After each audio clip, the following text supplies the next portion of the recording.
কয়েকটা ভাই কমেন্ট করছেন যে ইয়াসিন ভাই এই বড় গ্লাসগুলা কিভাবে লাগান, এই গ্লাসটা নিয়ে একটু ভিডিও দিয়েন বা গ্লাসটা কিভাবে লাগান আমাদেরকে একটু দেখেন। তো তাদের জন্য আসলে আজকের এই ভিডিওটা, যারা বড় গ্লাস লাগাইতে সমস্যা, তো চাইলে আসলে আপনারাও শিখে রাখতে পারবেন, খুব ইজিলি ভাবে আসলে এই গ্লাসগুলো বসাইতে পারেন যদি আসলে আপনারা আমার টেকনিকটা অবলম্বন করেন। হয়তো বা আপনারা আরও খুব ইজিলি ভাবে বসান, যদি আপনারা আমার সাইতে ইজিলি ভাবে বসান একটু জানাইবেন।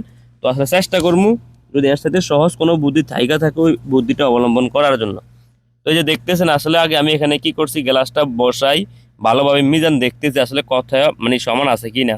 তো ভালোভাবে আসলে মিজানটা কইরে আমি কাঠ পেন্সিল দিয়ে আসলে গ্লাসটার উপরে সরাসরি একটা দাগ দিয়ে নিলাম। আর অবশ্যই মিজানটা অ্যাকুরেটভাবে আপনার করতে হইব, যদি দাগটা বেশ কম হয় তাহলে আপনার পরবর্তীতে গ্লাসটা বেশ কম হইব।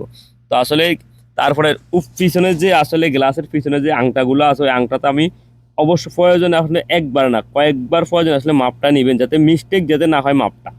তো আমি ফার্স্ট আর এবং উপর থেকে কতটুক ওই জিনিসটা আসলে মাপ দিয়ে নিতেছি, উপর থেকে কতটুক প্রয়োজন আবারও বলি ভাই একবার না কয়েকবার মাপ দিয়ে নেবেন, যাতে এখন তো এই কাজটা যদি মিস্টেক না হয়। যে দেখতেছেন পরবর্তীতে আমার মাঝখানে যে সেন্টারটা আছে ওইটা কতটুক আছে, আমি একটা কি করছি, একটা হিসাব করছি দেওয়াল থেকে, আরেকটা হিসাব করছি দুইটা ছিদ্রের যে গ্যাপটা আছে ওই গ্যাপটা কতটুক আছে, যাতে আসলে আমার কি যদিও ক্লাসে একটু বাম ডাইন হয় কিন্তু ছিদ্রগুলো কিন্তু যাতে অ্যাকুরেট পড়ে নাটগুলা। তো দেখেন আসলে আপনারাও চাইলে মাপটা যদি বুঝেন তো খুব ইজিলি আসলে ক্লাসগুলো ফিটিং চাইলে আসলে আপনারাও করতে পারবেন। তো দেখেন আসলে আমার কি একবারভাবে মাপ দিয়ে আমি অলরেডি মিসমারগুলো বসাই দিলাম, ঢিলগুলো করে নাটগুলো বসানোর পরে যে দেখতেছেন অলরেডি আমার গ্লাস বসানো এক পর্যায়ে শেষ। আর এখন আমার লেভেলটা দেখেন, লেভেলটা ঠিক আছে কিনা। এই যে দেখেন একদম অ্যাকুরেট, আলহামদুলিল্লাহ লেভেলটা একদম সুতায় সুতায় আছে, এক সুতো আসলে বেশ কম হয় নাই কাজটা।